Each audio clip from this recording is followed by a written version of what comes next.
Bénissons le Seigneur. Je salue tous ceux qui sont connectés également depuis la maison, depuis n'importe quel lieu, depuis les nations. Que le Dieu d'Abraham, d'Isaac et de Jacob vous bénisse. Ce matin, c'est un jour spécial parce que le Seigneur est là au milieu de nous et Dieu est là par sa puissance. Qui sent la présence de Dieu et qui sait que la puissance de Dieu vient à lui ce matin. Alléluia. Je ne sais pas quel a été ton défi dans la semaine. Quelles sont tes attentes? Qu'est-ce que tu attends de la part du Seigneur? Mais je suis venu t'annoncer que parce que tu es entré en ce lieu, la grâce de Dieu t'affecte au nom de Jésus-Christ de Nazareth. Dis-moi Amen et reçois. Alléluia. Oui, même si Satan avait tout planifié pour que tu échoues, je déclare de cet autel que tu n'échoueras pas au nom de Jésus. Ta victoire pointe à l'aurore au nom de Jésus. Tu es plus que vainqueur. Dis Amen, Amen, Amen. Et scelle cette victoire dans le sang de Jésus. Alléluia. Nous sommes le peuple de Dieu. Nous sommes un sacerdoce royal. Nous sommes l'église de Jésus. Et la victoire ne peut qu'être notre partage. C'est pourquoi ce matin, je veux que tu sois enthousiaste, que tu sois rempli de la joie du Seigneur, parce que la joie du Seigneur est notre force. Alléluia. Acclame encore Jésus-Christ de Nazareth. Merci Jésus. Ce matin, nous continuons avec notre étude sur le mystère caché derrière les aides de destinée. C'est un thème essentiel, c'est un message d'actualité, mais malheureusement, tout le monde ne comprend pas ce message. Et je vois des gens qui disent, pasteur, oui, mais lorsque nous parlons d'hommes, est-ce que ce n'est pas une façon d'exalter les hommes? Ce n'est pas une façon de mettre l'homme au cœur des choses de Dieu? Et Dieu qui est tout puissant, Dieu qui ne dépend de personne. Vous savez, il faut lire la Bible et il faut comprendre la Bible. J'ai été très clair au départ. Malheureusement, même des pasteurs ne comprennent pas ce genre de message. Mais ce n'est pas leur faute. Vous savez, la connaissance est progressive. Est-ce que tu peux dire avec moi, la connaissance est progressive? J'ai dit ceci et je le répète. Nous sommes dans un monde d'hommes. Vous savez, il n'y a pas de débat là-dessus. Dieu n'a pas eu besoin de la terre. Il a fait la terre pour l'homme. Parce qu'il est roi dans le ciel. Et nous sommes des princes. Non, nous sommes ses enfants. Mais vous savez, dans tout royaume où un roi a un fils qui est prince, c'est-à-dire premier citoyen du royaume, s'il veut en faire un roi, il est obligé, s'il est encore en vie, d'annexer un autre territoire et d'établir son fils roi là-bas. Parce que dans un royaume, il ne peut pas avoir deux rois. Voilà pourquoi, comme Dieu voulait que nous soyons des rois, Dieu a fait la planète Terre et nous a établi roi sur la terre et lui, il est roi dans le ciel. C'est pourquoi on l'appelle le roi des rois que nous sommes. Dites-moi Amen. Donc, lorsqu'on dit la terre est la sphère de contrôle des hommes, c'est cela la vérité et il faut l'accepter. Voilà pourquoi Dieu lui-même, lorsqu'il veut avoir accès aux affaires humaines, Dieu est obligé de passer par un homme. Voilà pourquoi Jésus a dû devenir un homme. Si tu n'as pas compris ça, tu n'as pas compris l'évangile. Dieu ne viendra pas dans la sphère des hommes en descendant un pied du ciel pour dire je suis Dieu, je peux tout faire. Oui, il est Dieu. Oui, il peut tout faire. Mais Dieu s'est volontairement limité. Il s'est volontairement limité en donnant la domination sur les œuvres de ses mains à l'homme. Vous savez, il faut sortir de la religion religieuse. Oui, non. Comment vous pouvez dire entre Dieu et l'homme, il y a toujours un homme? Comment vous pouvez dire quand Dieu dit oui et qu'un homme dit non, la réponse sera non? Dieu est capable de tout faire. Oui, il est capable de tout faire. Mais sur cette terre des hommes, le champ de l'expression de notre destinée, frères et sœurs, malheureusement, Dieu ne peut pas tout faire sur la terre des hommes. Sinon, Dieu aurait bien voulu que tous les hommes soient sauvés. Il a dit, mais ce n'est pas tous les hommes qui vont être sauvés. C'est pourquoi Jésus a dit, lorsque vous priez, dites que ta volonté soit faite sur terre comme dans le ciel. Dans le ciel, la volonté de Dieu est parfaite. Dans le ciel, Dieu contrôle toutes choses. Mais sur la terre, Dieu ne contrôle pas tout. Pourquoi? Parce que la terre est la terre des hommes. Je veux l'acclamation de quelqu'un.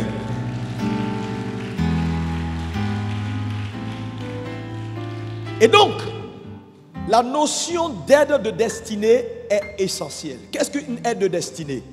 Une aide de destinée, donc, ce sont des hommes que Dieu forme, que Dieu équipe, que Dieu positionne et qu'il te destine et qui deviennent sa main dans ta vie. Si tu n'as pas compris ça, frère, là ça sera compliqué. Alléluia. Et en tant que croyant, tu ne peux pas te priver d'aide de destinée. C'est un mystère. C'est un mystère. C'est vraiment un mystère. Frère, une seule personne que Dieu te destine peut bouleverser toute ta vie et changer ta destinée dans le bon sens. Voilà pourquoi, quand vous priez, frère, ayez de la sagesse et priez en tenant compte du fait que Dieu a tout accompli. Il est désormais assis dans le ciel et il joue sa carte par des hommes. Il pousse des pions, il oriente, il organise, il positionne des hommes. Et l'homme par l'homme, alléluia, accomplit la volonté de Dieu. Donc c'est important de l'accepter. Dieu bénit. La bénédiction vient de l'Éternel. Dieu est celui qui pourvoit, est celui qui bénit. Mais tout ce que Dieu fait sur la terre des hommes, il le fait par l'homme. Sinon, comment expliquer que Dieu, alléluia, pour accomplir sa volonté, a eu besoin d'aller voir une femme comme Rahab la prostituée? Une femme qui n'avait pas, qui est au banc, c'est-à-dire au banc des accusés. Une femme rejetée, une femme... Voyez jusqu'à où Dieu est descendu? Une prostituée, Dieu a eu besoin d'aller la voir, traiter avec elle, pour qu'elle garde les espions. Pourquoi Dieu n'a pas passé cette femme pour dire, oui, je suis Dieu, je rentre, je fais ce que j'ai à faire? Non, frère, il y a des choses que Dieu fait, et il le fera toujours avec des hommes. Alléluia. Et nous avons donc expliqué l'importance de comprendre cela. Et Luc 2, verset 52 est une illustration parfaite de notre Seigneur Jésus. Jésus croissait, alléluia, en stature, en sagesse et en grâce devant Dieu et devant les hommes. On aurait pu s'arrêter devant Dieu. Mais ils ont continué par dire, et il croissait en grâce devant Dieu et devant les hommes. Croître devant Dieu n'est pas suffisant. Tu as besoin d'avoir la sagesse, de croître en sagesse et en grâce également devant les hommes. Alléluia. Alléluia. Alléluia. Donc, il est important de comprendre le mystère caché derrière les aides de destinée. Voilà pourquoi, quand Dieu veut bénir un homme, il lui envoie un homme. Satan a compris également ce principe. Voilà pourquoi, quand Satan veut détruire un homme, il lui envoie un homme. Parce que tout est question d'homme sur la terre des vivants.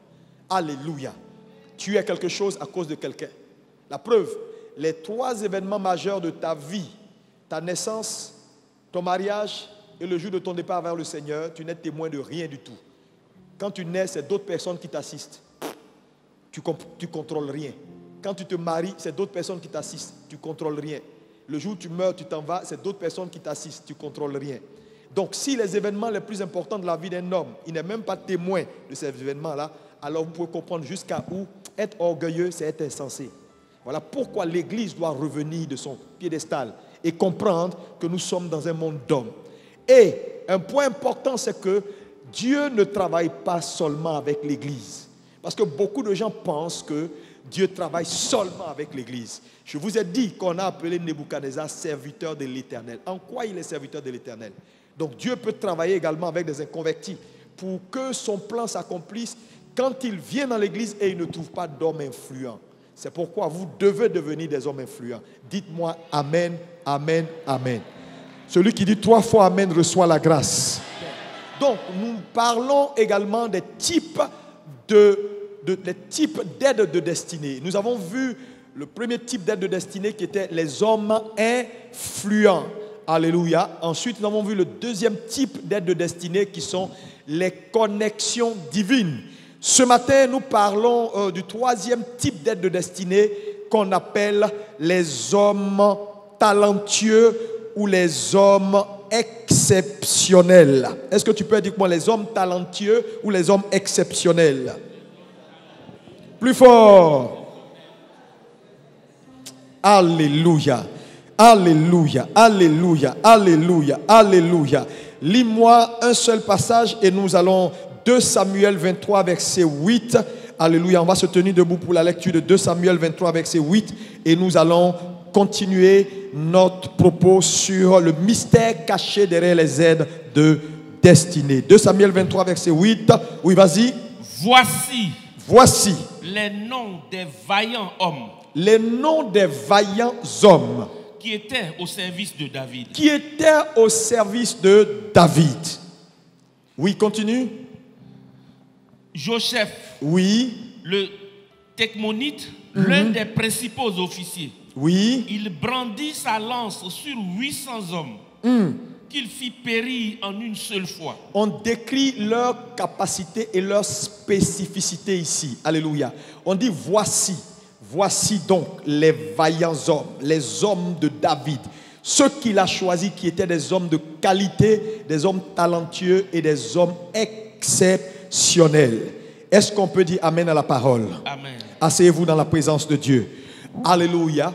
Donc, ce matin, je veux que tu comprennes que dans l'accomplissement de ta destinée, tu as besoin de 4 types d'aides de destinée. Tu as besoin des hommes influents, comme nous l'avons dit. Les hommes influents sont la réponse à ton problème. Lorsque tu les rencontres, alléluia, en un seul coup de fil et action, ils sont capables de régler le problème et de te booster vers ta destinée. Les hommes influents sont importants dans la vie d'une église, dans la vie d'un individu.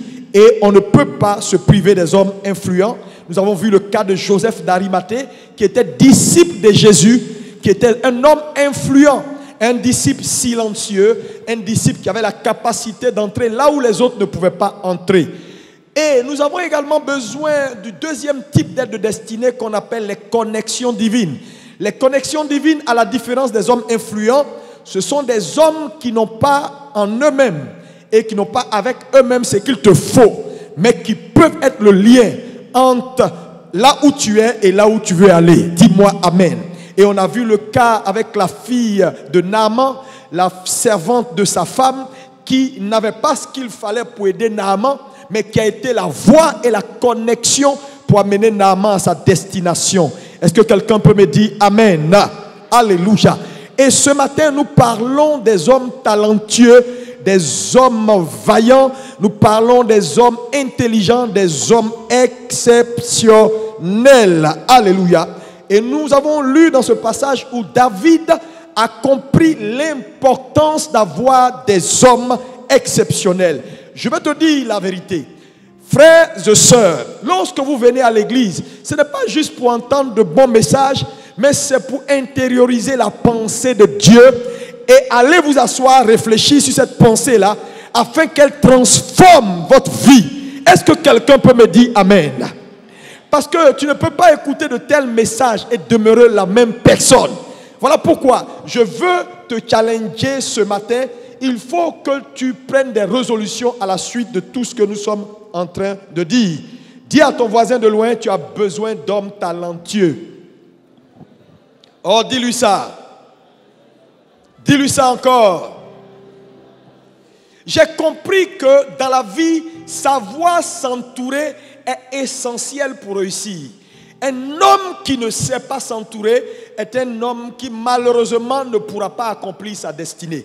Voilà pourquoi ce n'est pas quelque chose avec lequel il faut jouer. Frère, si tu es mal entouré, si le cercle de personnes autour de toi ce ne sont pas les bonnes personnes, hey, frère, je te dis, tu vas souffrir.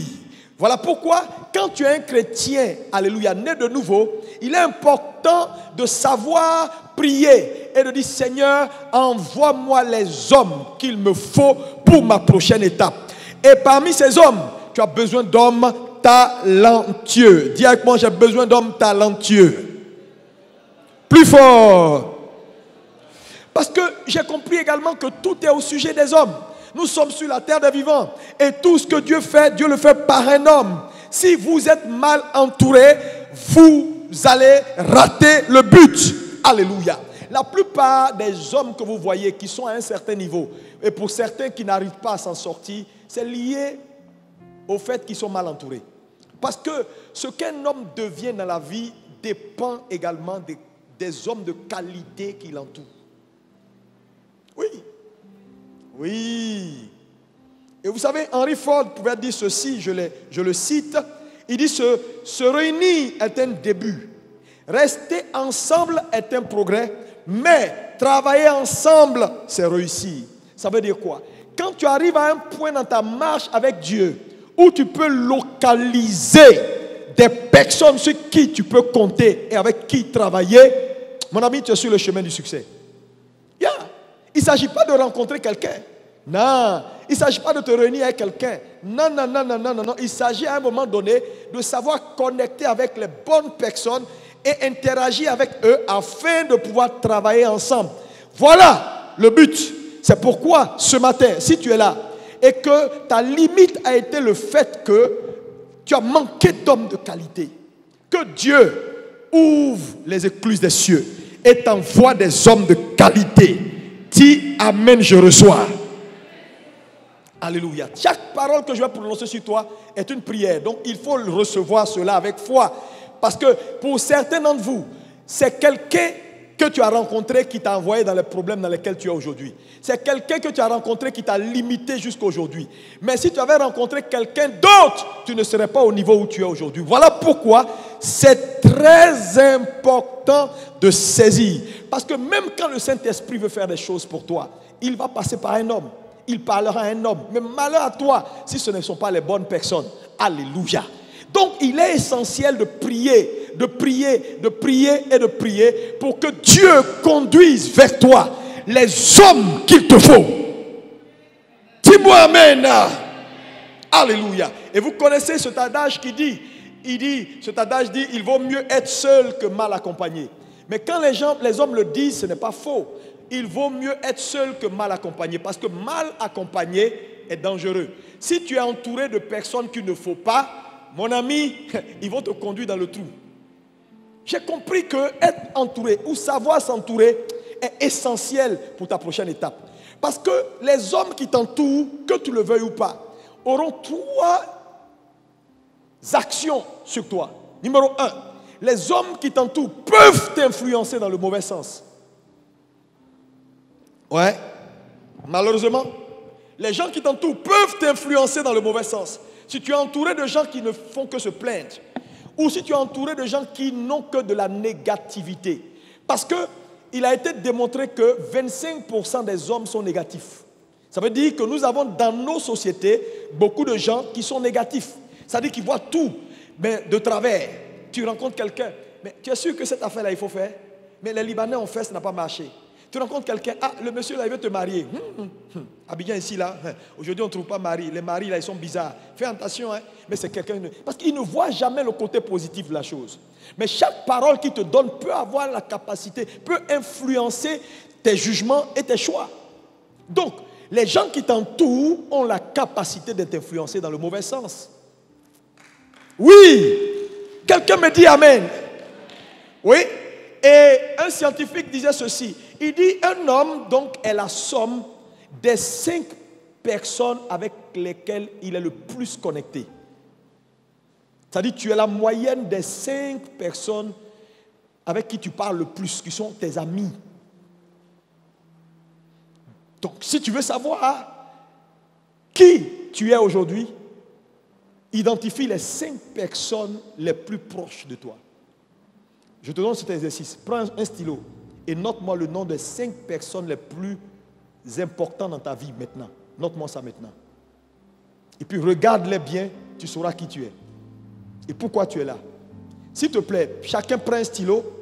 Mets-moi le nom des 5 personnes les plus importantes en ce moment dans ta vie, avec qui tu parles toujours et qui ont une capacité d'influence sur toi. Écris leur nom.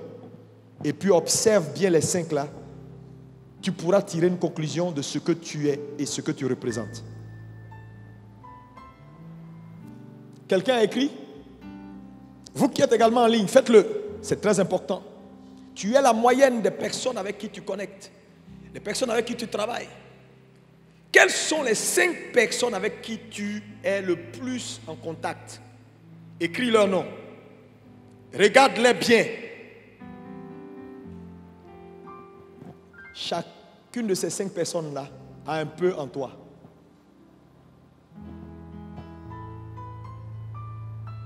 Alléluia. Donc, les personnes qui nous entourent peuvent nous influencer dans le mauvais sens. Deuxième chose qui peut avoir comme action sur ta vie, les gens qui t'entourent, si c'est des hommes de qualité, leur qualité et leur expertise peuvent également accélérer l'accomplissement de tes rêves.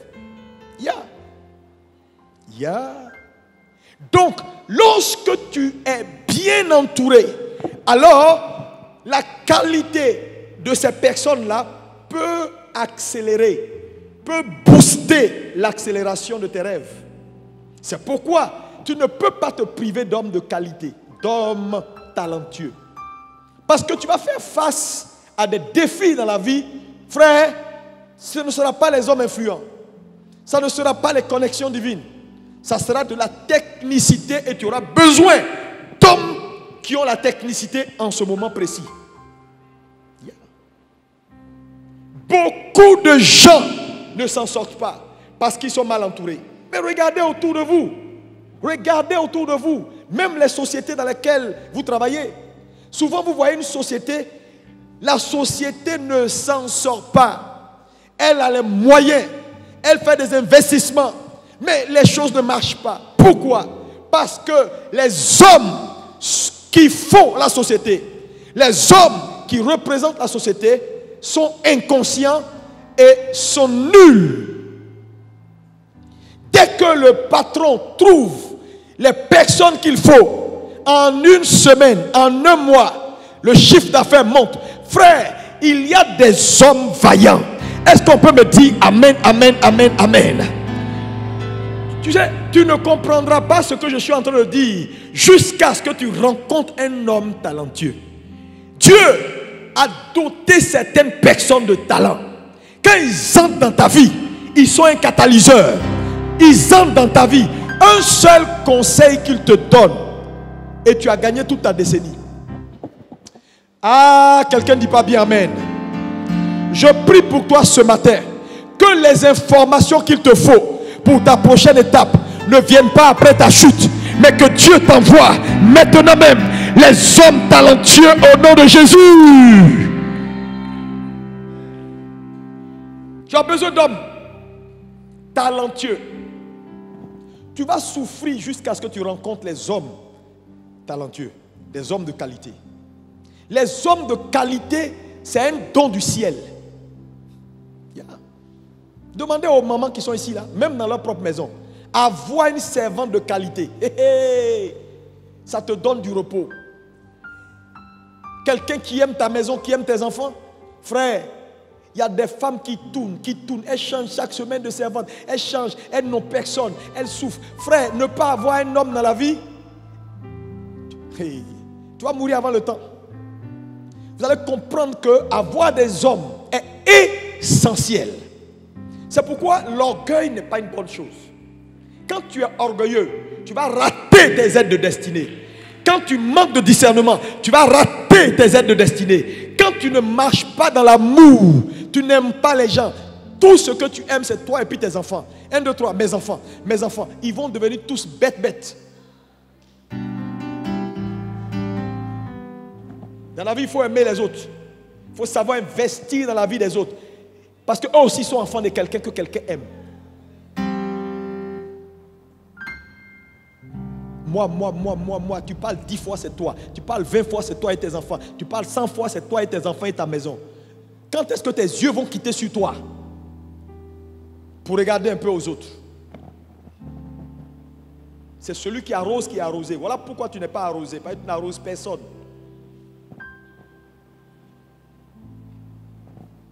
Dis, j'ai besoin d'hommes de qualité. Encore plus fort. Les hommes de qualité ont un potentiel. Quand ils entrent dans ta vie, ils ajoutent à ton potentiel. Frère, ce que je te dis est fort.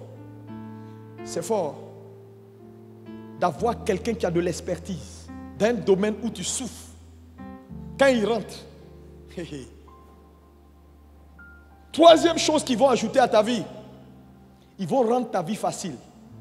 Les hommes de qualité rendent la vie facile. Leur génie rendent la vie facile. Yeah. Ils rendent la vie facile. Frère, je suis arrivé à un point où j'ai compris que j'ai besoin d'hommes de qualité. Je suis honnête avec vous. Parce que vous savez, tout ne dépend pas d'être un leader de qualité. Tu peux être un leader de qualité, avoir la parole, l'onction, la puissance. Si tu es mal entouré, tu n'accompliras rien du tout. Non, je te dis. Parce que les hommes qui t'entourent ont la capacité de ralentir ta course. Parce que tu n'es pas designé pour tout faire dans la vie. Tu n'es pas créé pour tout faire. Donc il va arriver un moment, parce que c'est pourquoi on parle de la loi de l'interconnexion. Dans la loi de l'interconnexion, Dieu a fait les choses de telle sorte que nous, les hommes, nous soyons interconnectés. De sorte que mon progrès dépend de ton progrès. Il y a des choses que je ne peux pas faire sans toi, toi sans l'autre, ainsi de suite. Nous sommes interconnectés. Je vous le dis. À preuve, il y a quelqu'un qui m'a mis au monde. Il y a quelqu'un qui m'a envoyé à l'école. Quand je suis entré à l'école, il y a quelqu'un qui a accepté de m'enseigner. Frère, il y a toujours quelqu'un qui t'aide à devenir quelqu'un. Personne n'a une histoire qui est orpheline. Je vois des gens faire leur biographie. Ils coupent ici, ils coupent ici, ils coupent ici. Ils disent oui, Dieu m'a aidé. Tu es un ingrat, tu es un méchant. Dieu t'a aidé. Oui, Dieu là, il aide tout le monde. Mais quelles sont les personnes qui ont été le relais? Frère, c'est important d'être reconnaissant dans la vie.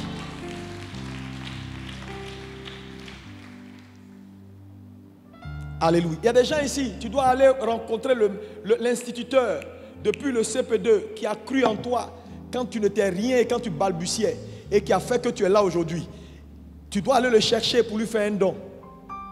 Il y a des choses là, si tu ne répares pas ça ici à Abidjan, arrivé au ciel, Dieu va te demander pourquoi tu n'as pas réparé ce truc-là avec ce monsieur-là qui t'a fait ça. C'est moi qui ai mis l'homme là. Parce que pour tout bien que tu fais, pour toute reconnaissance que tu donnes à un homme bon qui est dans ta vie, c'est à Dieu que tu fais.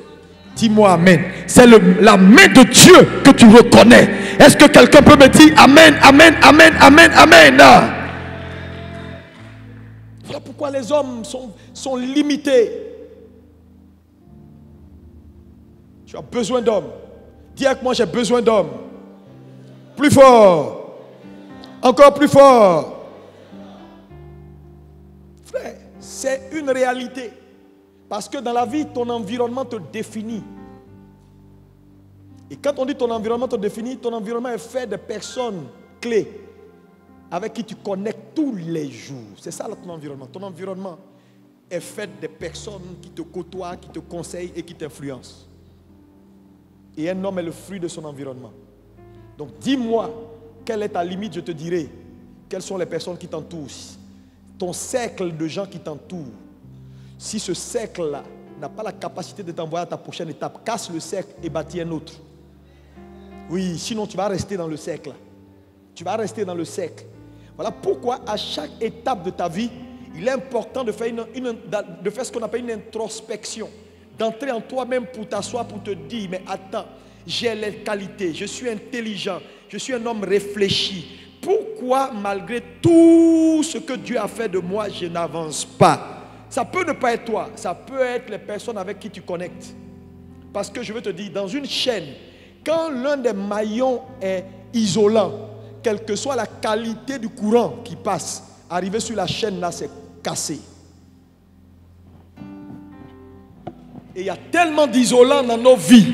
Ça peut être ton partenaire, ça peut être ton mari ou ta femme. C'est pourquoi même là où je suis en train de vous parler, frère, tu as besoin d'hommes de qualité. Oui, auprès de toi également. Un homme de qualité ou une femme de qualité.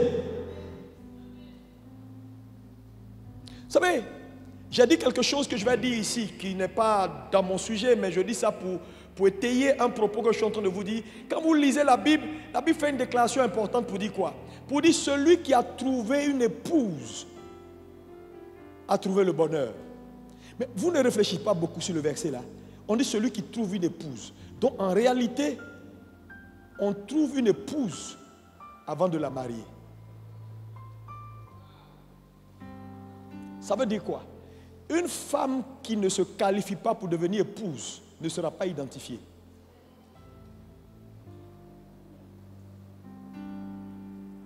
On ne dit pas celui qui a trouvé une jeune fille.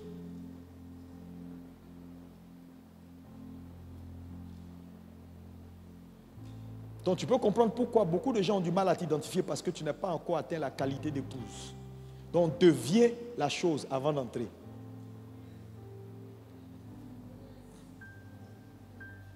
Bon, passons à autre chose, ce n'est pas mon sujet.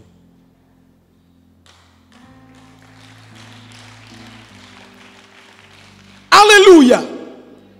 Tu as besoin d'hommes de qualité.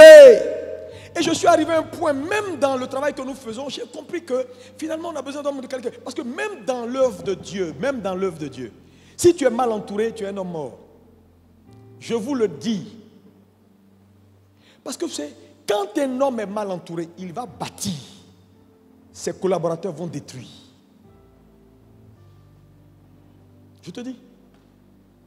Imagine-toi une société où tu as un contrat de 25 milliards et puis ton collaborateur, le directeur commercial, c'est lui qui doit négocier le contrat. Toi, tu as parlé à les gens, tu as utilisé ton influence, tu as pu avoir le contrat. Tu comprends? Maintenant, ton collaborateur, directeur commercial, là, il va maintenant pour finaliser le contrat et puis il est nul. Il rédige des textes avec des fautes. Et puis il n'est pas poli. Et le Chinois qui est au bout de l'autre contrat dit, mais écoutez, DG, je t'aime, mais vraiment, je pense que ce contrat-là, je vais donner à quelqu'un d'autre. Hein? Tu vois? Qu'est-ce qui a fait ton échec? Ce n'est pas toi. Toi, tu as usé de tes relations, tu as eu le contrat. Mais malheureusement, tu n'avais pas d'homme de qualité. Et celui que tu as envoyé là, n'avait pas la conscience nécessaire et le talent nécessaire pour faire entrer le contrat dans la société. Il a perdu le contrat. Donc, lorsque tu manques d'hommes de qualité, c'est-à-dire les hommes de qualité accélèrent ta vitesse. Et les hommes, quand tu manques d'hommes de qualité, là où tu travailles, eux ils détruisent. Là où tu travailles, eux ils détruisent.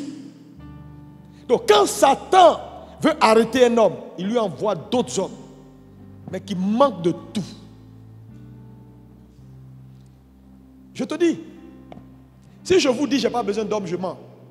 Pas parce que je ne suis pas entouré. Non, je suis entouré. Mais il y en a qui doivent monter leur niveau. Il y en a qui doivent être métamorphosés pour devenir des hommes exceptionnels. Et il y a d'autres qui doivent entrer dans la barque, qui ne sont pas encore entrés. C'est pour eux que je prie maintenant. Parce que je veux te dire, ta limite sera celle de tes collaborateurs également. Parce que dans la vie, tu fais avec ce que tu as. Manquer d'hommes de compétences va t'arrêter dans la vie. Ça peut être dans tes affaires, ça peut être dans ta maison. Tu as besoin d'hommes compétents. Les hommes compétents vont accélérer, vont booster ta vie dans le bon sens. Là où je suis, je peux te le dire que c'est plus que nécessaire. Parce que tu seras frustré jusqu'à ce que les bonnes personnes entrent dans ta vie. Tu te demandes, mais comment les autres font? Tu vois certains pasteurs, ils n'ont même pas le niveau que tu as en termes d'onction, de puissance et de la parole. Mais quand tu les vois à un certain niveau, ce n'est pas forcément eux. Ils sont bien entourés. Ils sont très bien entourés. Ils sont entourés de gens talentueux. Et je le dis et je suis heureux de le dire. Depuis que le frère Dynamique est entré dans cette église, il y a des combats que j'ai pu faire. Avant, pour qu'une de mes vidéos soit montée, ça peut mettre 6 mois. Depuis que ce frère est entré, je vous le dis, il n'y a pas une semaine, il pleut, il neige, il tombe des grêles. Dynamique fait son travail. Exceptionnel. Et je veux bénir Dieu pour un tel personnage de qualité. Parce que tu sais, quand un homme de qualité et un homme talentueux entrent dans ta vie, tu le sens. Parce qu'il y a un fardeau. Il y a un fardeau que tu ne portes plus. Parce que je vous dis, si vous devez porter tous les fardeaux, vous n'allez pas vivre longtemps. Dieu ne vous a pas designé pour tout faire. Le problème, c'est que tu feras tout jusqu'à ce que tu aies les bonnes personnes qui sont prêtes. Tu vas tout faire toi seul. Parce que tu n'as personne. Tu n'as personne. Il te faut des hommes. Il te faut des hommes. Même Dieu n'est pas seul. C'est pourquoi il est fort. Il est Dieu le Père, Dieu le Fils et Dieu l'Esprit. Et chacun a sa spécialité. Quand le Père a dit que la lumière soit, il ne s'est pas soucié que la lumière allait être. Pourquoi? Parce qu'il a dit la parole. Il sait que la parole a en lui la capacité de se réaliser. Mais il a cru que le Saint-Esprit qui se mouvait au-dessus des eaux allait saisir la parole et matérialiser la parole. Frère, il est fort parce qu'il est Dieu. En toi, personne. Personne ne peut faire quelque chose seul. Qui peut s'enceinte lui-même? Que tu sois femme ou garçon, tu as besoin de quelqu'un pour t'enceinte ou de je ne sais pas quoi. Donc pour que quelque chose naisse, il faut deux. Je prie que Dieu m'aide. C'est pourquoi je bénis souvent le groupe Bénédiction. Parce que ils font leur part. Ils font leur part. Si tout le monde fait sa part, Dieu prend la gloire. Yeah. Tu es là, peut-être tu es un homme de qualité, tu as des talents, tu as de l'expertise et tu es dans le secret. Le temps est venu que tu te révèles parce que Dieu a besoin de toi. Yeah. Dieu a besoin de toi. Tu t'es assez caché. Le temps est venu où Dieu veut te mettre en lumière. Il veut te mettre devant. Le problème, c'est que la plupart de ces hommes médiocres qui occupent certaines fonctions combattent les hommes de qualité. Mais je déclare, quiconque va vouloir te combattre, trouvera le Seigneur sur son chemin. Nous avons besoin de compétences. Dans tous les domaines. Des gens, frère, tu n'as pas idée. La plupart des gens, souvent à certaines postes ou à certaines fonctions de responsabilité, ne sont pas les meilleurs. Hein. C'est parce qu'on ne trouve pas mieux que ça. Mais à un moment donné, quand les hommes que Dieu a designés vont entrer, tu vas dire, hey, le gars était où il était depuis là? Parce qu'il y a quelqu'un qui sait mieux faire et qui a les compétences nécessaires pour faire ce que quelqu'un est en train de faire avec amusement là. Il y a quelqu'un qui sait faire ça. Le problème, c'est qu'avec Dieu, c'est une affaire de temps. Yeah. Quand Dieu te positionne et tu ne te qualifies pas pour tenir la hauteur, un jour vient et l'heure est déjà venue. Où il y en a qui frappent la porte pour dire, Seigneur, je suis prêt. Seigneur, je suis prêt. Dieu va te remplacer. Ah, tu peux compter avec Dieu, il va te remplacer. Je dis, il va te remplacer. Il va te remplacer parce que Dieu poursuit des intérêts. Il ne poursuit pas une amitié personnelle, il poursuit des intérêts. Et quand à un moment donné, tu ne fais plus son affaire, parce que tu ne veux pas changer, tu ne veux pas t'actualiser. Frère, quand on marche avec Dieu, on s'actualise. Est-ce que quelqu'un peut dire qu'on s'actualise? Regardez, même les chantes là, entre eux là, quelqu'un peut venir assis dans l'église. Quand il ouvre sa bouche comme ça là, c'est-à-dire que la voix qui sort. Mais s'il s'amuse, une telle personne entre et puis elle prend la place de tout le monde. Maintenant les gens commencent à être jaloux. Le problème c'est que la jalousie naît quand tu n'as pas fait ton travail. Et puis maintenant Dieu positionne quelqu'un pour faire, c'est là que tu es jaloux maintenant. Pourquoi tu es gonflé, tu mets des pots de bananes, tu fais des rapports qui ne sont pas des rapports, tu racontes ta vie. Mais frère, ça ne passera plus. Hein? Parce que quand Dieu révèle un homme, il a révélé. Ah, je dis quand Dieu révèle un homme, il a révélé. Est-ce que tu peux me dire amen bien?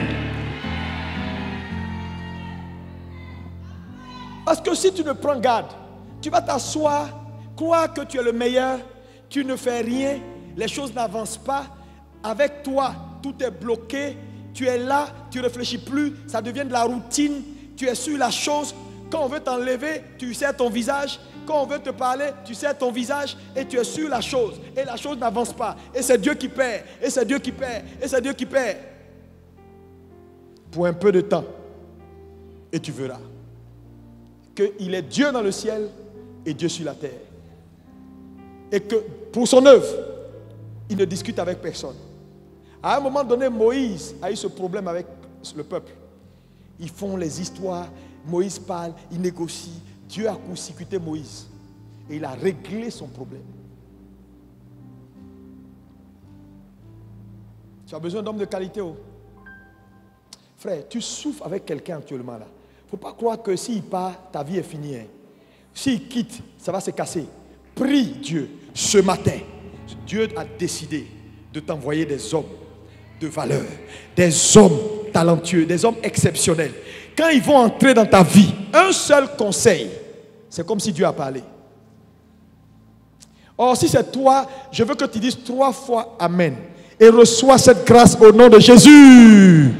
Je dis, reçois cette grâce au nom de Jésus. Alléluia. Les hommes talentueux sont des hommes dévoués, sont des hommes compétents et intelligents. Oui. Lis-moi Josué 8, verset 3. Regardez. Josué 8, verset 3. Josué 8, verset 3. Josué se leva avec tous les gens de guerre. Oui. Pour monter contre Haï. Pour monter contre Haï.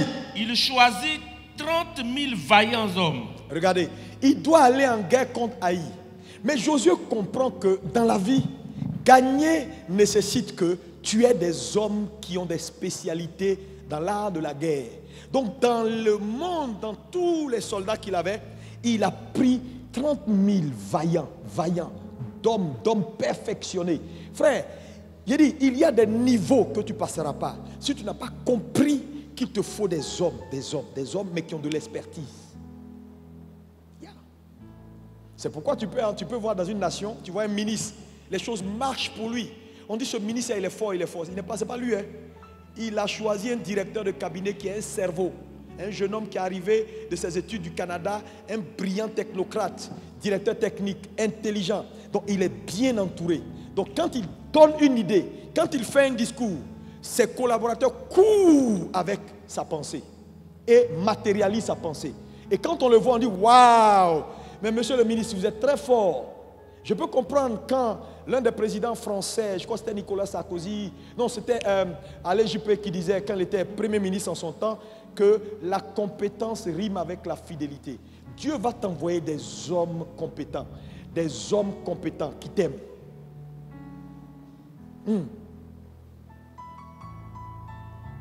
2 Samuel 23 verset 8 que nous avons lu, reprenons. 2 Samuel 23 verset 8. Voici les noms des vaillants hommes qui étaient au service de David. Regardez, maintenant va à 1 Chronique 11 verset 10. 1 Chronique 11 verset 10. Regardez ce que David a fait, oui. Voici les chefs des vaillants hommes qui étaient au service de David, oui, et qui l'aidèrent avec tout Israël à assurer sa domination, afin de l'établir roi selon la parole de l'Éternel au sujet d'Israël. Regardez, David a compris que Dieu a parlé pour dire tu vas devenir roi. Mais s'il n'a pas choisi des hommes, mais des hommes vaillants, il n'est pas possible d'asseoir sa domination. Frère, ce sont ces mêmes collaborateurs de David qui l'ont sauvé au soir de sa vie quand il est allé sur le champ de bataille et un Philistin a failli le tuer. C'est l'un d'eux qui a dit David, non, tu ne peux plus continuer à aller sur les champs de bataille. Laisse-nous, tu nous as formés, tu nous fais confiance. Laisse-nous prendre les devants. À un moment donné, frère, ça devient une nécessité de vie. Que tu aies des hommes qui vaut la peine. Sinon, tu vas monter ta société, tu vas souffrir. Je connais des dames, elles ont des restaurants, elles ont des boutiques de vêtements, de mode. Frère, elles luttent toute une vie pour avoir bon couturier, pour avoir quelqu'un d'honnête pour tenir leur comptabilité parce qu'elles n'ont pas le temps. Elles ont d'autres affaires. Frère, comment vas-tu devenir puissant de façon internationale, avoir des business partout si tu n'as pas d'homme sur qui tu peux t'appuyer? Comment tu vas faire? Tu prends quelqu'un aujourd'hui, tu lui donnes de l'argent pour aller faire des achats, il disparaît. Il disparaît avec ton argent. C'est-à-dire, le monsieur vient, il parle avec toi, il est content. Tu dis, bon, voilà l'argent, est-ce que tu peux aller acheter les trucs là pour venir commencer le travail? Et puis, il disparaît. Je dis, si tu n'as pas d'homme, même les gens qui ont les trucs de couture là, demandez-leur. Avoir un couturier qui est sérieux, qui a ton esprit, qui est intelligent, qui peut capter ta pensée. Et ça peut te mettre des années. Si Dieu ne te fait pas grâce, tu vas perdre tous tes clients parce qu'il court, il tord. Les clients se plaignent. Tout le temps, il fait des bêtises. Les clients se plaignent et ils volent ton matériel pour aller à la maison.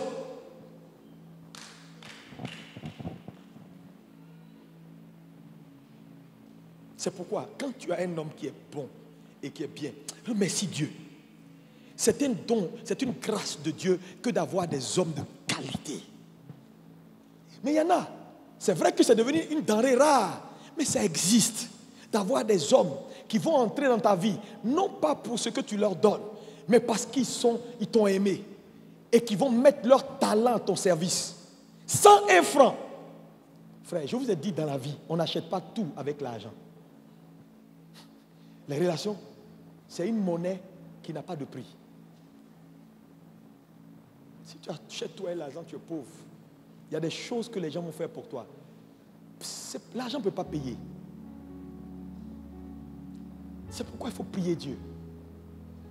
Parce que l'homme sur la terre des hommes est la pièce maîtresse du jeu. Lis-moi Cantique des Cantiques 3, verset 7. Je sens la présence de Dieu. Il y a quelqu'un, Dieu va réorienter autour de toi. Il y a des personnes qui vont sortir de ta vie et d'autres vont entrer.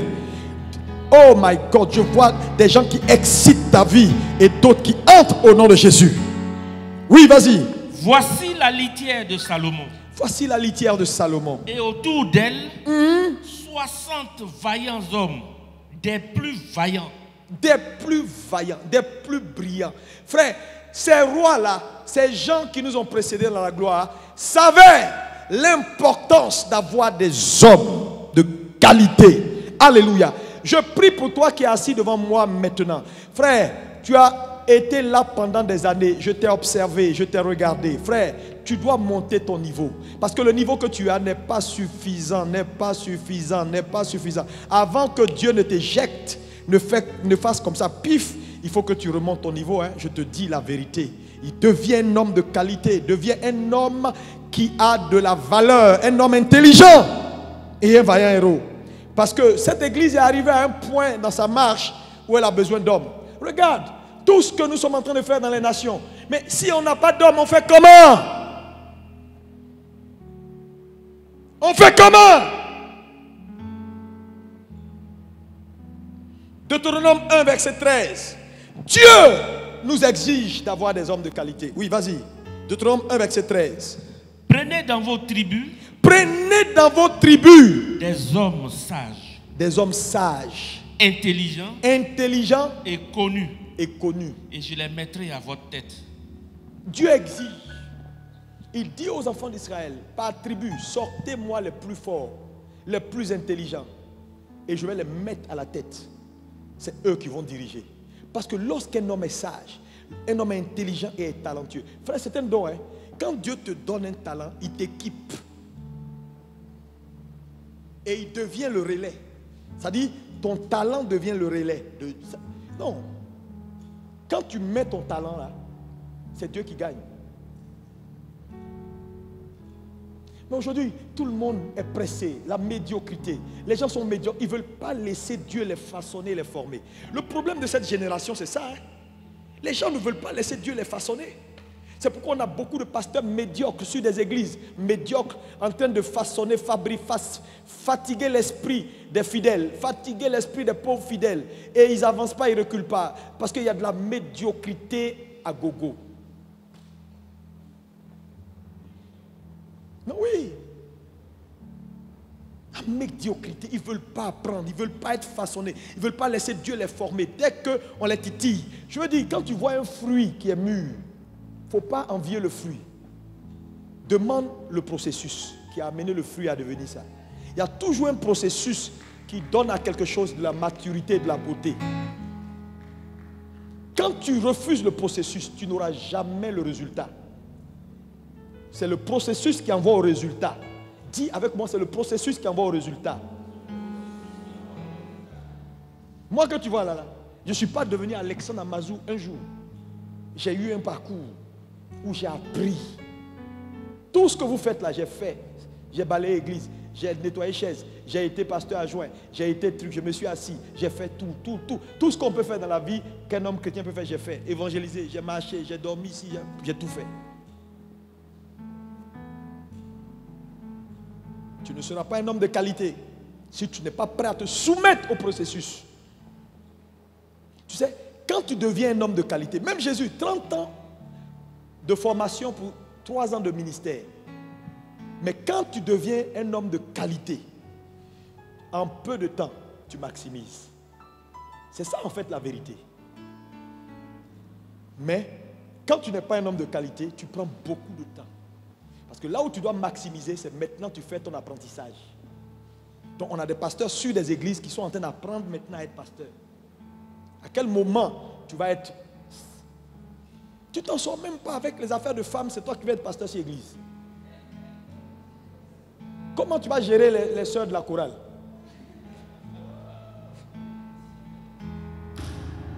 Non, moi je veux comprendre.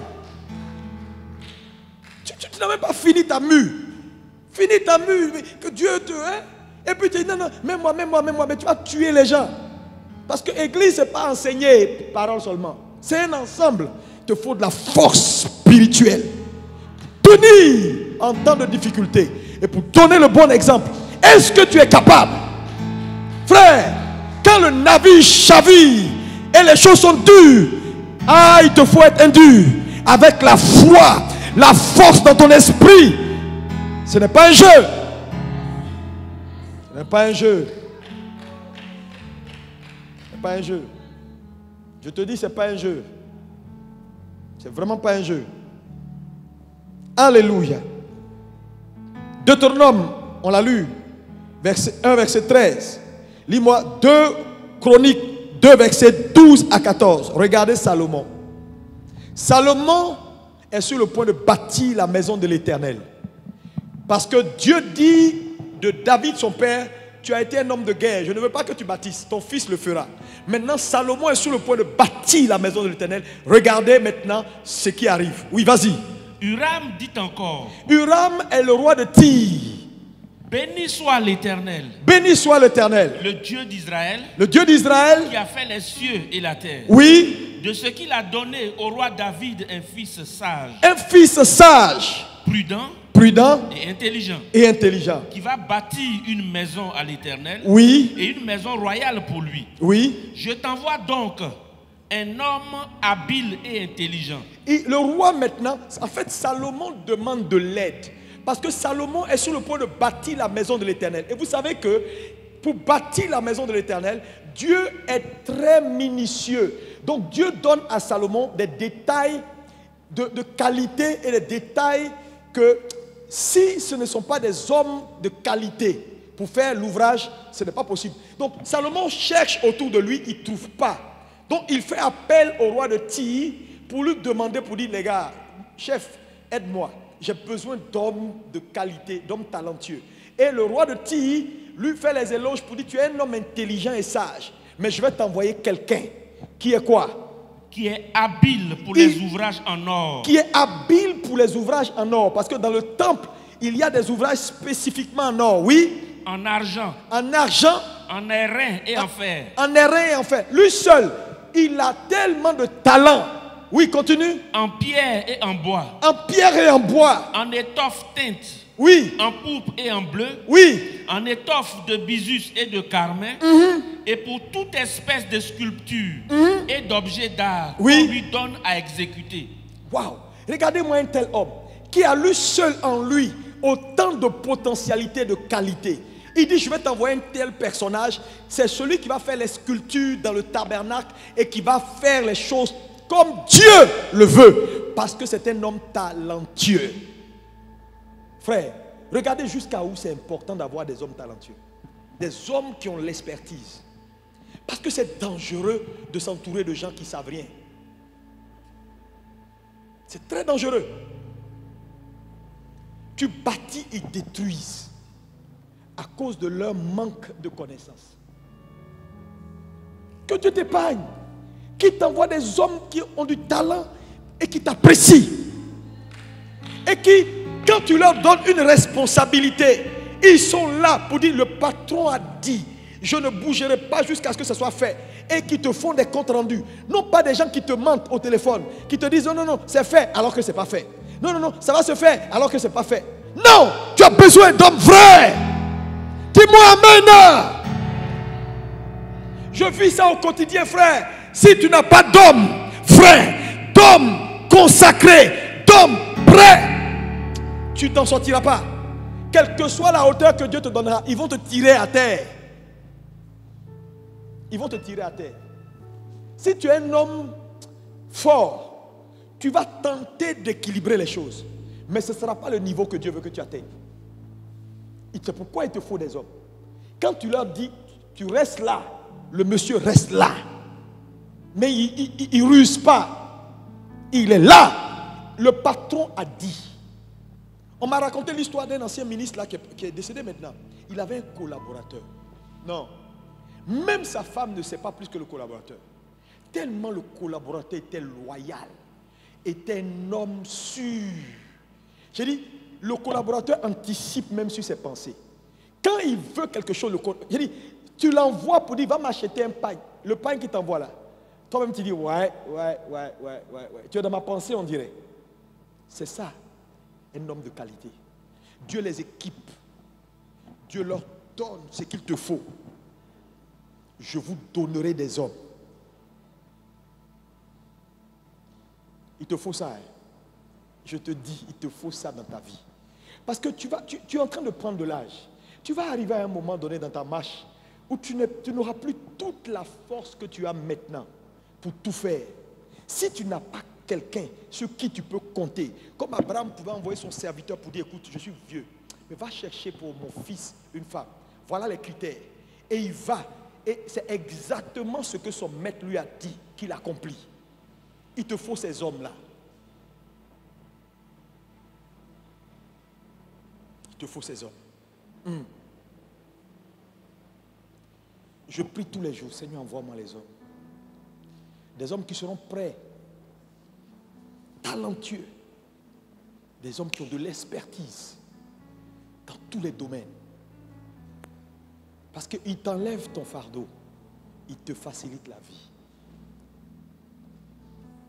Je ne peux pas tout faire. À un moment donné, il va falloir que j'ai des gens qui font comme si moi j'étais là. Qui ont mon zèle et qui ont la conscience de ce que moi je fais là. Mais ils sont plusieurs qui me regardent, qui m'entourent, mais qui n'arrivent pas à capter et à faire les choses comme je veux. C'est pourquoi j'ai dit j'ai besoin d'hommes de qualité qui ont de la compétence. Et que Dieu qualifie ceux qui sont d'accord pour le faire, qu'il les qualifie. Qu'il les qualifie.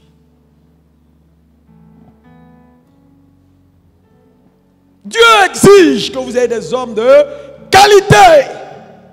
C'est pourquoi prenez-vous au sérieux. Je vous le dis. Parce que tu ne sais pas à quel moment Dieu va te catapulter. Améliorez-vous. Je me rappelle qu'à un moment donné dans ma marche avec le Seigneur, quand je commençais à me préparer, c'est-à-dire, je me rappelle une année, on a eu une année blanche pendant 6 mois, quand j'étais en faculté de médecine. Et j'ai dû me retirer pendant les 6 mois à lire la Bible, lire j'ai lu toutes sortes de livres. Et j'écrivais des messages, les thèmes viennent, j'écris. Tout ça, je ne savais pas que je me préparais. Je travaillais, j'ai fait. Il y a beaucoup de choses que j'ai des calepins comme ça, c'est rempli de messages que je n'ai pas prêché depuis 3 ans. Parce que c'est Dieu qui me dit, va sur ce thème, va sur cette... Donc, il y a beaucoup de thèmes, je ne peux pas prêcher maintenant parce que Dieu ne m'a pas dit c'est maintenant. Donc, tu vois que j'ai des thèmes qui sont déjà préparés, c'est là il y a longtemps. Je vais prêcher ça peut-être dans 6 mois, dans 1 an. Il y a d'autres qui sont là. Je n'attends pas d'avoir de l'audience. Parce que je sais où je vais et je sais ce que j'ai à faire. Et par rapport à demain, je suis en train de me préparer. Je suis en train de positionner des hommes. Je cherche des hommes. Pourquoi je cherche des hommes? Parce qu'il va arriver à un moment donné, ce sont ces hommes-là qui vont prendre un certain nombre de choses, qui vont faire des travaux que moi, je vais passer à autre chose, en fait. Alléluia. Donc, je suis en train de préparer ces hommes-là, chercher ces hommes-là et demander au Saint-Esprit, envoie-moi ces personnes. Saint-Esprit, qualifie-les et positionne-les. Saint-Esprit, fais-le. Fais-le. Fais-le. Proverbe 15, verset 21. Qu'est-ce qu'il a dit?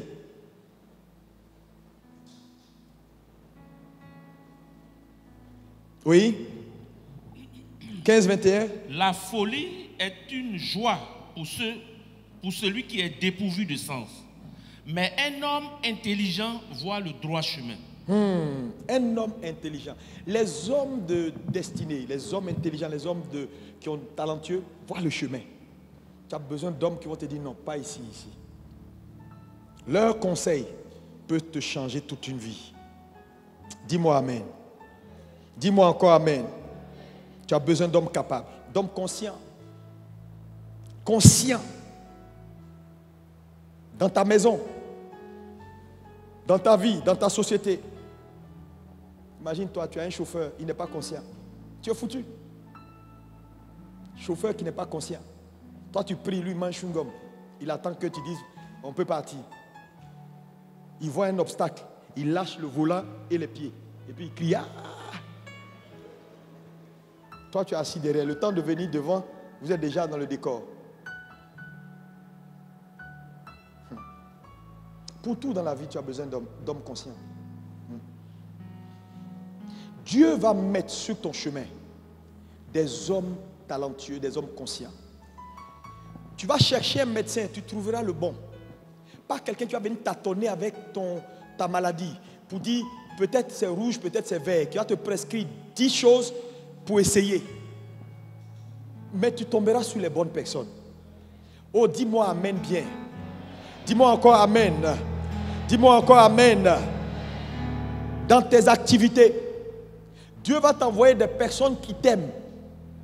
Vous savez, c'est important. Je vous ai dit, quand quelqu'un ne t'aime pas dans la vie, ça peut ne pas compter. Mais quand quelqu'un t'aime, ça compte. Oh, quand quelqu'un t'aime, ça compte. Oh. Quelqu'un qui t'aime, ça compte. Ça compte. Tu ne lui donnes rien, mais il est là. C'est une grâce de Dieu. Ce n'est pas, oui, j'ai des beaux yeux. Non, ce n'est pas beaux yeux. Quand tu as trouvé une personne, tu as trouvé la faveur de Dieu.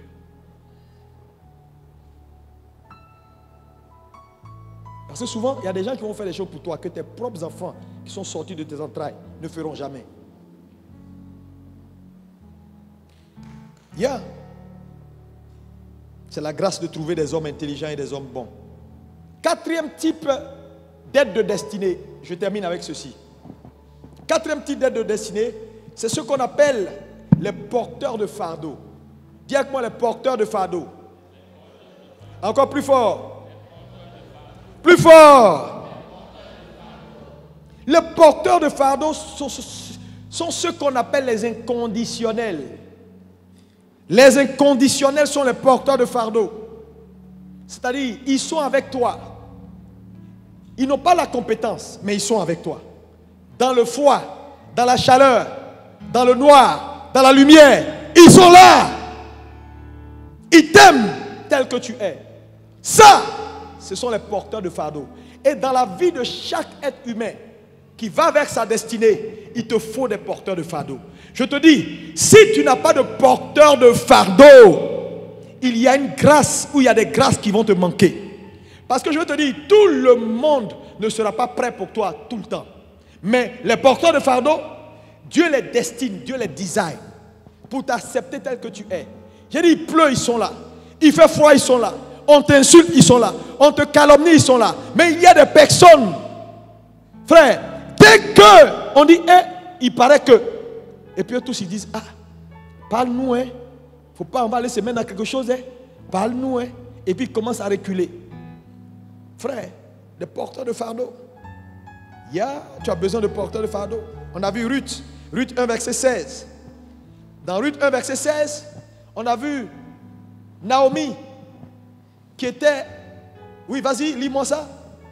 Ruth répondit. Ruth répondit. Ne me presse pas de te laisser. Ne te presse pas de te laisser. De retourner loin de toi. Oui. Où tu iras, j'irai. Oui. Où tu demeureras, je demeurerai. Ton peuple sera mon peuple. Et ton Dieu sera mon Dieu. Elle dit, oh, pas est peut-être parti, mais moi, je ne bouge pas. Je suis avec toi. Il pleut, tu es vieille, tu as à venir, tu n'as pas à venir. C'est toi que j'ai identifié. Tu as besoin d'hommes comme ça dans la vie. Hein? Des gens qui sont avec toi, mais qui sont sincères. Ils ne sont pas avec toi pour ce que tu leur donnes. Tu leur donnes quoi? Rien.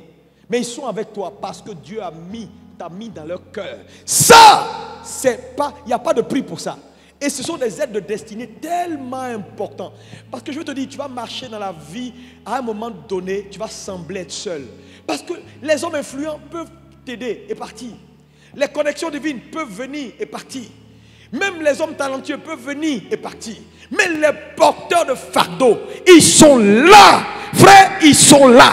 Ils sont avec toi. Ils n'ont pas l'argent, mais leur amour, leur soutien, leur présence est importante. Est-ce que quelqu'un peut me dire, Seigneur, envoie-moi des porteurs de fardeau? Oh, dis ça plus fort. Envoie-moi des porteurs de fardeau. Oui. Alléluia. Parce que nous sommes dans un monde où, en présence d'intérêt, tout le monde t'aime. Quand les intérêts sont nombreux, les amis augmentent. Quand les choses sont bien, tout le monde est là. Mais quand ça devient difficile, c'est là qu'on voit les vraies personnes que Dieu nous destine. Je veux dire à quelqu'un, tu as besoin de quelqu'un qui va prendre tes fardeaux, qui va porter tes angoisses, qui va t'écouter et qui va dire oui, tu dors, tu pleures, je suis là. Et là, que ton mari ou ta femme devienne un porteur de fardeau, hein. Sinon tu peux être dans la maison, tu pleures, le gars il est en train de manger arachide. Tu es seul, mélangé dans tes affaires, il n'y a pas quelqu'un qui tu peux parler. Le monsieur il est sur son téléphone. Ce que je vous dis là, c'est sérieux. Hein? Dans la vie, il y a des inconditionnels. Eux, c'est pas si tu fais, je fais. Ils sont là pour toi. Je vais vous dire la vérité. Faites attention. Le porteur de fardeau, hey, tu auras, quand c'est bon, tout le monde sera là. Mais quand tu vas porter ta croix, c'est seulement les gens qui vont t'accompagner. Jean, quand je parle de Jean, l'apôtre, je peux comprendre pourquoi Jésus dit c'est le disciple que j'aimais le plus. Quand ça a chauffé là, Jean était le seul qui est resté avec Marie devant la croix pour pleurer. Les autres ont disparu. Il n'y a pas beaucoup, hein. Les gens, il n'y en a pas beaucoup. Lis-moi Jean 19, verset 26. Jésus, voyant sa mère et auprès d'elle le disciple qu'il aimait, dit à sa mère, « Femme, voilà ton fils. » Puis il dit au disciple, « Voilà ta mère. » Et dès ce moment, le disciple l'a pris chez lui. Alléluia. Sur la croix, il a tourné le regard. C'est le seul qu'il a vu avec Marie. Quand tout le monde est parti. Joseph d'Arimathée était également un porteur de fardeau. Il était un disciple silencieux. Mais dans son silence, il était un inconditionnel. Parce que là où personne ne voulait s'identifier à Jésus, frère, vous savez, Jésus était comme anathème. Et il n'y avait pas quelqu'un qui avait envie en son temps-là de s'identifier à un tel homme. Tout le monde se cachait. Mais Joseph d'Arimathée de prendre sur lui, d'aller jusque chez Pilate, alors qu'il est homme influent. Pilate aurait pu dire, ah, donc toi tu es dans l'affaire là aussi. Mais il n'a pas regardé à ça. Il n'a pas regardé au fait qu'il allait perdre sa dignité et son rang et ses privilèges dans la société. Il est allé réclamer le corps de son maître. Et il a pris le corps. Non seulement il a pris le corps pour lui donner une sépulture qui était digne, mais il a donné à Jésus son héritage. Parce que la Bible dit son jardin et son tombeau à lui. Et en Israël, en son temps, ce sont les riches qui avaient un tel héritage, qui se bâtissaient des caveaux. Mais prends ton caveau qui te revient pour donner à quelqu'un, la considération est énorme. Frère, je te dis, il te faut des hommes qui sont prêts pour toi. Hein? Quand ça chauffe, ils se dépouillent et puis ils t'habillent. Il n'y a pas beaucoup dans la vie. C'est des denrées rares aujourd'hui dans nos églises. Il y a quelques-uns. Sur qui tu peux compter, qui ne vont pas forcément te juger et qui vont te dire, tu as mal fait, il ne faut plus recommencer, on est ensemble. Mais quand il t'a dit ça là, ça sort de son cœur, il te verra demain, il ne va pas te juger pour ce que tu lui as dit. Ça, ce sont des hommes rares aujourd'hui. Des hommes rares. Et si tu n'as personne comme ça là, comment tu vas faire? Tu es un homme, il peut arriver que tu commettes des erreurs, que tu arrives à un point où tu as besoin qu'on t'écoute, malgré que tu as fait une gaffe. Si tu n'as personne. Aujourd'hui, le monde, c'est les intérêts. Tant que tu peux aller prendre leurs histoires, les soutenir, leur parler. J'ai dit, méfie-toi des hommes. En général, deux comportements que tu dois guetter. Quand tu vois des hommes qui sont tout le temps là parce que tu leur donnes quelque chose, qui sont tout le temps là parce que tu les entretiens, qui sont tout le temps là parce que oui, ça va pour toi, méfie-toi. Quand tu vois des hommes, à ce premier point-là, qui sont tout le temps là quand il faut t'acclamer, mais ils ne sont jamais là quand tu pleures, méfie-toi. Donc, les gens qui sont là quand ça marche pour prendre, et les gens qui sont là pour toujours t'acclamer, méfie-toi d'eux.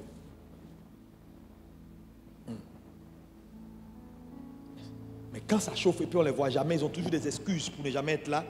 Mais eux, c'est quand ça marche qu'on les voit. Et quand il faut t'acclamer qu'on les voit.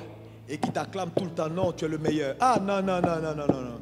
Entre toi et Jésus, je ne sais pas, mais il y a match. Quelqu'un qui te dit ça, commence à le fuir.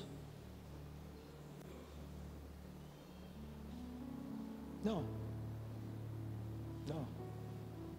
Dans la vie, tu identifies les hommes que Dieu te destine par leur présence à tes côtés quand c'est difficile. Quand c'est difficile. Et dans ta gloire, ils sont là, mais ils sont silencieux. Pourtant, c'est eux qui ont participé à cette gloire, mais ils sont silencieux. Ils ne font pas trop de bruit, même dans la gloire. Ils ne se réclament pas. C'est des gens qu'il faut respecter. Ceux qui pleurent avec toi, il n'y en a pas beaucoup aujourd'hui, malheureusement. Tu as besoin d'hommes de destinée, d'hommes de qualité, des porteurs de fardeau. Dis que moi j'ai besoin de porteurs de fardeau. Plus fort. Encore plus fort. Les porteurs de fardeau, ils vont te faciliter la vie. Ils vont porter ta vision, courir avec ta vision. Tu vas voir que la vie devient facile parce qu'ils courent avec ta vision également. Lis-moi 2 Rois 2. Vous connaissez l'histoire d'Élie et Élisée? Élisée était un porteur de fardeau.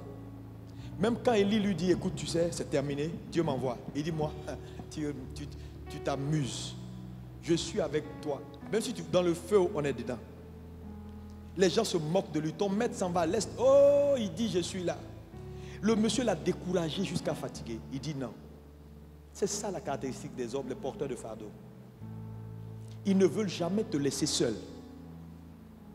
Lis-moi Marc 15, 45. S'en étant assuré par le centenier, Oui. il donna le corps à Joseph. Il donna le corps à Joseph. Et Joseph, ayant acheté un linceul, descendit Jésus de la croix, l'enveloppa du linceul et le déposa dans un sépulcre taillé dans le roc. Puis il roula une pierre à l'entrée du sépulcre. Marie de Magdala et Marie, mère de Joseph, regardaient où l'on le mettait. Amen. Vous voyez que finalement c'est Joseph qui a tout fait. d'Arimathée qui a tout fait. Qui a pris, qui a acheté un linceul, qui a mis Jésus, qui a fait tailler, qui a fait mettre Jésus dans le tombeau taillé et qui a roulé la pierre. La Bible décrit ces détails-là, pas pour nous donner juste des détails, pour nous donner jusqu'à où cet homme était engagé. Son engagement n'avait pas de limite. Pourtant, quand on parlait des grands disciples qui se promenaient, le maître qui jouait les gars de corps, là, qui ont fatigué Bartimée, là, pour dire tais-toi, oh, il n'a pas ton temps là. Il n'était pas dedans. C'est un disciple silencieux. Mais c'était un homme de destinée, qui était un porteur de fardeau. Alléluia. Tu sais, ce que tu ne deviens pas dans ta vie, personne ne le deviendra pour toi. Je veux que tu retiennes ça. Ce que tu ne deviens pas dans la vie, personne ne le deviendra pour toi. Si tu n'apprends pas à porter les fardeaux de quelqu'un, tu ne trouveras pas d'homme pour porter toi aussi tes fardeaux. Parce que la vie, elle est faite de réciprocité. Je vous le dis, c'est ce qu'un homme sème qu'il moissonne. C'est pourquoi je voulais vous encourager. Vous êtes ici dans cette église, dans ce ministère. Pour certains, pendant longtemps, pour certains, il n'y a pas longtemps. Qu'importe.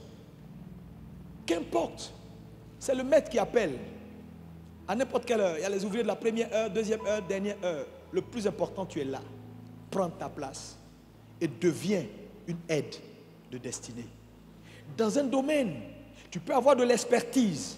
Tu es assis, tu es caché, alors qu'on cherche quelqu'un qui a le talent. Tu peux être un homme influent.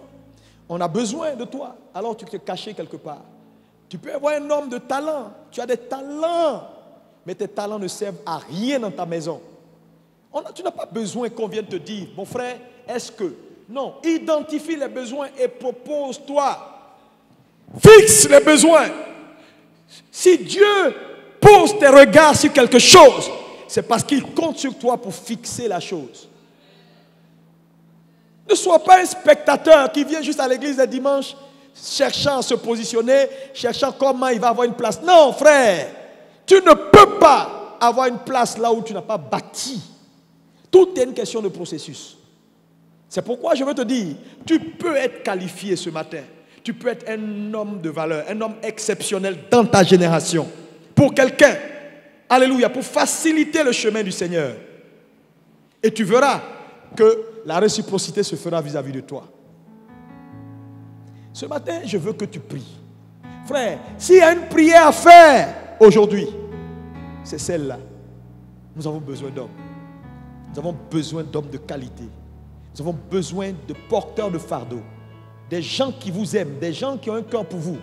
Ce n'est pas une affaire de « je le connais aujourd'hui ». Non, il t'aime. Et il est là. C'est un inconditionnel. Des gens qui diront jamais derrière vous ce qu'ils ne peuvent pas dire devant vous. Ça, c'est la loyauté. Ruth était comme ça pour Naomi. Jean était comme ça pour Jésus. C'était un vrai disciple, un fils du Seigneur. Alléluia. Alléluia. Est-ce que quelqu'un peut me dire amen bien? Que ton amen soit plus fort que ça. Alléluia. Je veux t'amener à une prise de conscience ce matin que Jésus a besoin de toi. Sois un porteur de fardeau pour cette église. Sois une aide de destinée. Nous avons tellement de choses à faire. Mais sans toi, qu'est-ce qu'on peut faire? Est-ce qu'on peut prier? Lève-toi, tu vas prier.